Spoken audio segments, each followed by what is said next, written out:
Palavra da Verdade, a exposição bíblica com Hernandes Dias Lopes. Eu quero tratar com você sobre um assunto soleníssimo, extremamente grave e muito urgente. E esta mensagem está endereçada à Igreja Evangélica Brasileira. E eu quero conversar com você sobre morte na panela. Vamos tratar deste assunto à luz de 2 Reis, capítulo 4, versos 38 a 41. Era um tempo de fome em Israel. E Eliseu estava passando por Gilgal e havia fome naquela época, em toda a terra. E Eliseu disse para o seu moço colocar uma grande panela no fogo e preparar um cozinhado para os discípulos dos profetas. E o moço de Eliseu vai ao campo, encontra uma trepadeira silvestre e traz colossíntidas, pica-as e coloca na panela. Quando está servindo este guisado aos filhos dos profetas, aos discípulos dos profetas, houve um grito: morte na panela, ó homem de Deus! E não puderam comer aquela refeição. Esse texto nos remete a um gravíssimo problema existente na igreja evangélica nos nossos dias. O veneno mata mais do que a fome. Não há nada mais perigoso para a igreja do que existir morte no cardápio, veneno na refeição. Há muitas doutrinas hoje engendradas no laboratório do engano, doutrinas falsas, torcidas, que levam as pessoas à morte espiritual. E nós precisamos identificar quais são esses venenos que estão provocando morte na panela. Hoje, há muitas igrejas que já abandonaram a sã doutrina, o verdadeiro trigo da verdade. Igrejas que se capitularam ao liberalismo teológico. Seminários que outrora foram verdadeiros celeiros de missionários, teólogos, mestres, pastores, hoje estão prestando um desserviço ao reino de Deus, disseminando este veneno mortífero do liberalismo, negando a inerrância das Escrituras, induzindo o povo à incredulidade e à devassidão moral. Há outras igrejas que se renderam a um misticismo sincrético, semipagão, e estão induzindo as pessoas a práticas místicas, prendendo-as com o cipoal da mentira, a heresias gravíssimas, tiradas do paganismo.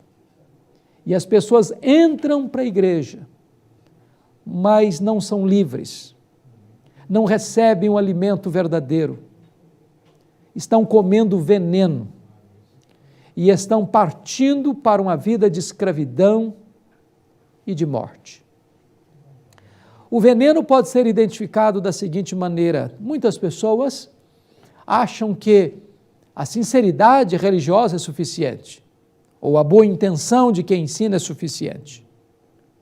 Mas o veneno pode ser detectado quando você acrescenta algo forâneo, estranho às Escrituras, em parte do ensino das Escrituras. Por exemplo, a Bíblia ensina sobre batalha espiritual. A nossa luta não é contra carne e sangue, mas contra principados e potestades. Mas algumas pessoas acrescentam algo mais, dizendo o seguinte: que antes de chegar numa cidade e evangelizar uma cidade, você precisa identificar quais são os espíritos territoriais ali, e prendê-los e amarrá-los para então evangelizar. Isso a Bíblia não ensina. Outras pessoas atribuem qualquer problema da vida aos demônios. Há outros que ensinam que toda doença tem procedência maligna. Então, Se Jesus veio desfazer as obras do diabo, claro que nós não podemos, como crentes habitados pelo Espírito, ficarmos doentes. E então, nós temos que determinar a cura. Não podemos mais orar se for da tua vontade. Isso é um desvio, isso é uma distorção do ensino bíblico. Não obstante, os demônios podem ter participação em determinadas doenças, nem toda doença tem procedência maligna. E nem sempre é da vontade de Deus curar. Às vezes é propósito de Deus, através da enfermidade, produzir uma obra gloriosa na vida de uma pessoa. Por exemplo, a Bíblia ensina sobre contribuição cristã.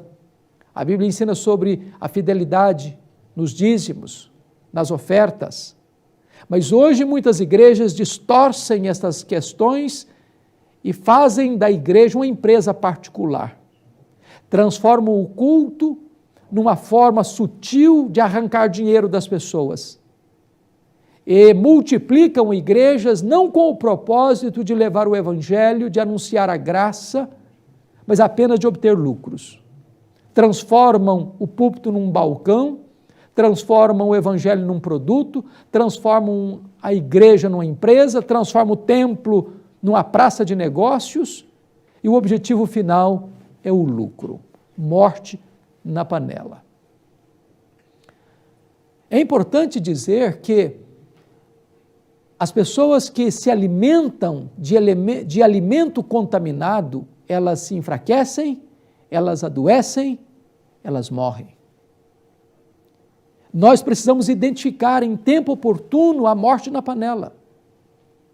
Hoje algumas pessoas dizem, você não pode denunciar essas coisas, você não pode combater essas coisas, aliás, toda religião é boa, toda religião conduz a Deus, o que importa é ser sincero, o que importa é estar numa igreja, o que importa é professar uma fé. Isso não é verdade. Deus não está interessado apenas em seguidores, fãs, e multidões que se aglomeram em lugares sagrados. Deus tem compromisso com a verdade.